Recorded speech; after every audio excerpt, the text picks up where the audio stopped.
Hello tout le monde et bienvenue sur cette nouvelle vidéo les amis. 4-3 pour l'Inter contre la Fiorentina. Fanculo la Fiorentina, fanculo a tutti. Fiorentina che fa il Real Madrid solo contro l'Inter, sti cessi di inutili di merda.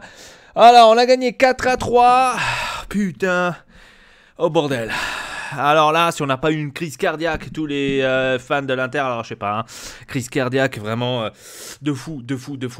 Alors, on va essayer d'analyser le match tranquillement sans pouvoir insulter les autres.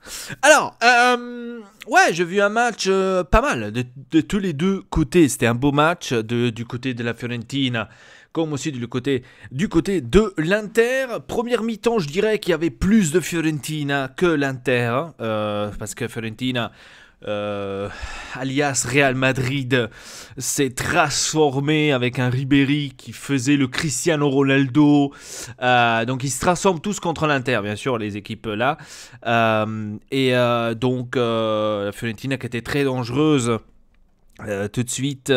La première mi-temps, notre défense, aucune défense, donc il n'y a pas de défense, aucune idée, plus envie de défendre, donc on donne des buts comme ça à l'arrache, allez je te le donne parce que j'ai envie. Donc on a pris plus de buts dans ce match que toute la saison dernière, donc c'est seulement pour dire, tellement qu'on est fort. Ouais, donc j'ai pas aimé la défense, j'ai pas aimé tout le long du match. Il faut travailler là-dessus parce que c'était notre point fort l'année passée. Je veux pas que cette année ça soit notre point faible, qu'on va ramasser 50 buts, hein, ça casse les couilles quand même, hein. Donc soyons zen là. Les 3 buts, je pense que c'est les derniers, hein, j'espère, pour tout le championnat, ça serait cool parce que là ça casse vraiment, non j'abuse, mais ça casse vraiment les pieds, hein. Déjà de prendre 3 buts à la au premier match, au deuxième match on va prendre quoi, 10 buts, non c'est pas possible. Alors ouais, donc défense, j'ai pas aimé. Eriksen aussi, j'ai pas aimé, hein, donc inexistant dans ce match. Mais maintenant, il faut pas non plus critiquer le joueur, hein, donc parce que j'ai vu déjà des critiques sur le joueur, sur Eriksen et tout. Ouais, on l'avait dit, ouais, c'est de la merde, ouais. Non, restons zen. Il y a aussi des joueurs de son talent qui ont aussi des journées de merde. Messi là aussi, Ronaldo là aussi. Donc c'est pas parce que c'est Eriksen et qu'il joue à l'Inter que c'est tout de suite un joueur de Série B. Donc soyons quand même, hein, zen, tranquille, c'était pas son match, donc on l'a vu. Voilà, donc il a raté pratiquement tout le match, hein, Eriksen, il n'a rien fait de bon. Sens, le peu qu'il est rentré, il a fait 3 fois plus que Eriksen dans tout le long du match. Donc voilà.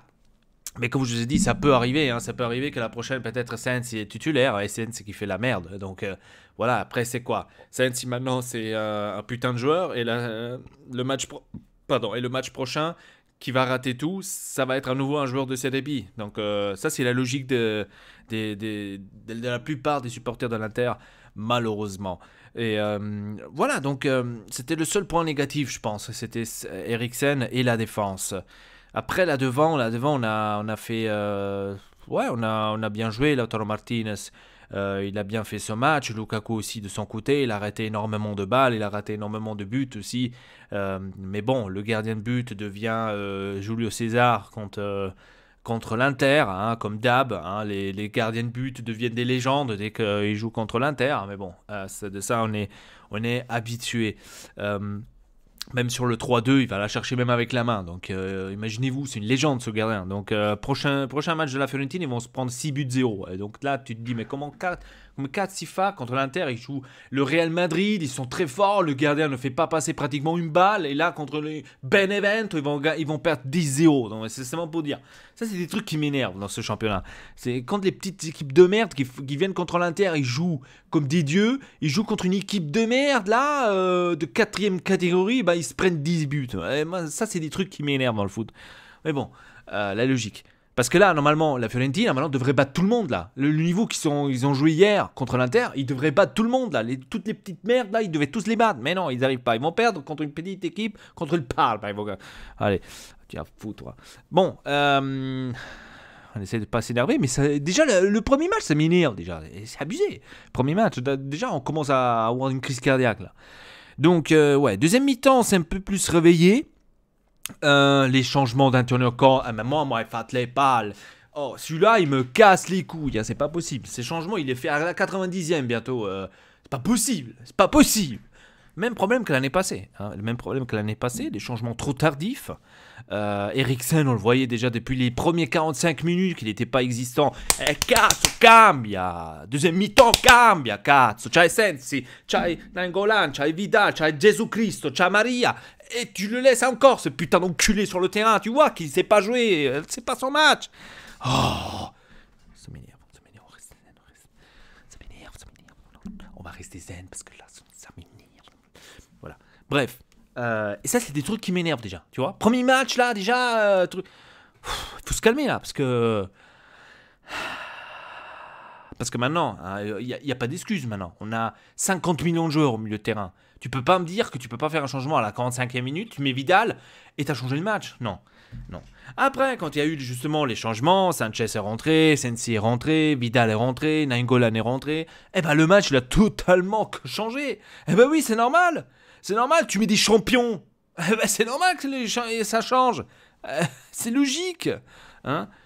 Bon, champion Eriksen, c'est aussi. Hein. Donc, si c'est une journée, non, parce que hier, ça aurait pu être aussi une journée de merde pour Vidal, Nainggolan et tout le reste. Donc, ça veut rien dire. Mais, voilà. Hein. Donc, ça fait plaisir. Ça fait plaisir de voir enfin des changements de niveau. Hein. Parce qu'à l'époque, l'année passée, les changements, c'était quoi Borja Valero, Gagliardini, Vecino, donc des joueurs de la Provençale, là, je sais pas.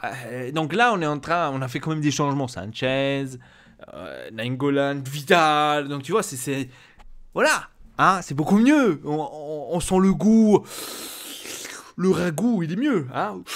Voilà, donc voilà, j'ai bien aimé. Donc on a quand même vu les impacts des champions, hein, faut le dire. Ensuite, voilà, quoi dire d'autre? Ouais, j'étais perplexe aussi, hein, donc niveau défense, ça m'a fait vraiment peur. Donc j'espère qu'on va s'améliorer, parce que là, niveau défense, ça fait extrêmement peur. Voilà, donc le reste, les attaquants comme d'hab, donc rien à dire d'exceptionnel. Hakimi, pour moi, Hakimi doit jouer titulaire depuis le début, frère.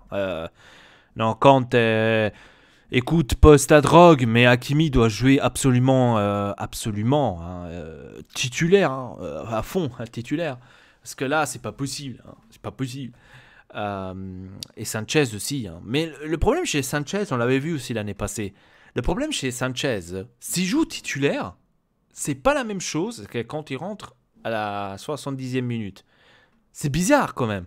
À la 70e minute, il arrive à te donner ce truc en plus qu'il ne te le donne pas quand il est titulaire chez Sanchez. Donc il faut faire très attention aussi, parce que là, on pourrait dire, ouais, mais la prochaine fois, tu mets Sanchez comme titulaire, hein, parce que là, après un match comme ça...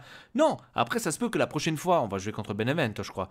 La prochaine fois, enfin mercredi, il va mettre titulaire le Sanchez, et Sanchez, après, il va faire de la merde. Après, on va dire quoi? Ah non, Sanchez, c'est quand même un nul. Donc, c'est toujours les mentalités, franchement, de certains supporters. C'est incroyable, c'est incroyable. Donc, voilà, je suis content de cette première victoire, 4-3. Vraiment, ça nous a fait extrêmement plaisir. La Juventus a égalisé hier, donc ça fait encore plus plaisir. Mais bon, on est encore au début, bien sûr. Parce que le Milan, il se croit déjà en train de gagner le Scudetto à la deuxième journée, donc ils croient déjà qu'ils sont le prochain Real Madrid, eux aussi. Donc restons zen, le championnat est encore long, ne soyons pas maintenant déjà... Juventus cette année va arriver à 14e. Non, reste zen parce que il y a encore 2 matchs. C'est les 2 premiers matchs. Bon, pour nous, c'était notre premier, mais pour eux, c'est déjà les 2 premiers matchs qu'ils ont joués, donc on va rester zen. Égalité pour la Juventus, que d'ailleurs je ne m'y attendais pas, parce que je me suis dit, bon, maintenant avec l'énorme maestro Pirlo, ce grand entraîneur qui a déjà gagné des Champions League là, en tant qu'entraîneur, je me suis dit, celui-là, il va faire calcio champagne, il va nous faire jouer la Juventus comme des dieux. Eh ben non, ils font égalité contre la Rometta. Ok, donc vas-y. Hein. Donc pourquoi pas.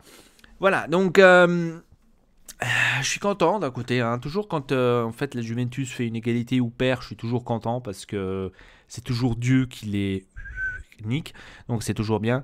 Et je suis content. Donc pour ça, je suis content. Et voilà, donc on reste zen pour l'instant. Notre premier match, on l'a gagné 4-3. Je suis content. Contre le Benevento, j'espère qu'on va pas faire les mêmes erreurs en défensif parce que là, il y a Lasagna. Attention, c'est un putain de danger. C'est le nouveau Cristiano Ronaldo, hein, le match là, donc attention. Et donc, ouais, je crois que c'était tout. Je crois que j'ai rien oublié. La plupart, ouais, j'ai bien aimé, quoi. J'ai bien aimé, franchement, rien à dire par rapport à ça, rien à dire par rapport aux autres. Comme je vous ai dit, pour moi, le point faible dans ce match, c'était la défense. Absolument la défense à revoir. Et, bien sûr, les changements d'Antonio Conte, que pour moi, il aurait dû tout simplement faire cela mieux parce que c'est des changements trop tardifs et ça franchement voilà ça fait vraiment chier. Alors en tous les cas Ambrosio c'est le défenseur latéraux qui se dit moi je jouerai toute ma vie titulaire à l'Inter, n'importe qui arrivera. Et ben avec plaisir, j'ai envie de dire, hein, avec énorme plaisir parce que Ambrosio, dans des matchs décisifs, il fait des buts décisifs. Et on l'a vu contre la Fiorentina faire le but décisif. Et ça, c'est le genre de défenseur que pratiquement toute l'équipe a besoin. Ce genre de défenseur qui te sort comme ça le but décisif pour gagner justement le match. Et ça, c'est déjà quelque chose. Et nous, on a notre Danilo et Ambrosio qui nous a bel et bien aidé, hein, encore une fois. Donc voilà, pour le reste, rien à dire, hein. Donc le reste, pratiquement tout le monde a fait son job. Voilà, donc Kolarov aussi, il y a eu quelques trucs, hein. Donc Kolarov, bon, c'est son premier match à l'Inter. Peut-être c'est l'ambiance interne, je sais pas. En tous les cas, je peux pas dire qu'il connaît pas le championnat parce qu'il le connaît, hein, il était à Rome. Je sais pas, il a fait quand même des erreurs défensives où je me disais j'aurais plutôt préféré de pas avoir Kolarov là de côté. Mais bon, après on verra bien parce que sur le banc on avait quand même Skriniar, à ce que je vois, hein, Skriniar qui a pas joué. Donc Devray aussi qui n'a pas joué. Je vois. Il est où Devray? Il est blessé par hasard? Ah oui, il s'avait blessé, c'est vrai. Il s'est blessé, lui. Ah merde. Ouais, donc voilà, on voit quand même l'absence de Devray. Donc, j'espère que contre le Benevento, voilà. Il faut faire plus attention à cela. Bref. Je crois que j'ai tout dit, je crois que j'ai rien oublié. Dites-moi dans les commentaires comment vous avez vu ce match contre la Fiorentina. Donc, voyons voir maintenant qu'est-ce qu'on va faire mercredi contre le Benevento. Et voilà, c'était tout pour cette vidéo. Abonnez-vous à la chaîne Ortex et Elpa. Si vous êtes intéressé à l'IPTV, n'hésitez pas de venir sur Facebook, Elpa officiel. Faites votre test de 24 heures. Ça fonctionne vraiment très très bien, hein. Donc il y a beaucoup de personnes qui me font des demandes. Ça fait plaisir. Donc si vous êtes intéressé, venez, on va discuter. Et peut-être vous avez votre abonnement des PTV que vous pourrez regarder votre équipe. Donc peut-être vous êtes supporter de la Juve, vous êtes supporter de la Rome, vous êtes supporter du Manchester City, vous êtes supporter du Manchester United, du PSG, je ne sais pas, de qui vous voulez. Et vous pouvez peut-être la suivre, hein, pourquoi pas. Donc voilà. Dans la description, il y a le Facebook Elpa officiel. Vous venez, on s'écrit en privé, tranquille. Et voilà, peut-être on retrouvera une solution. Donc sur ce, merci, à très bientôt, votre Elpa, triple peace.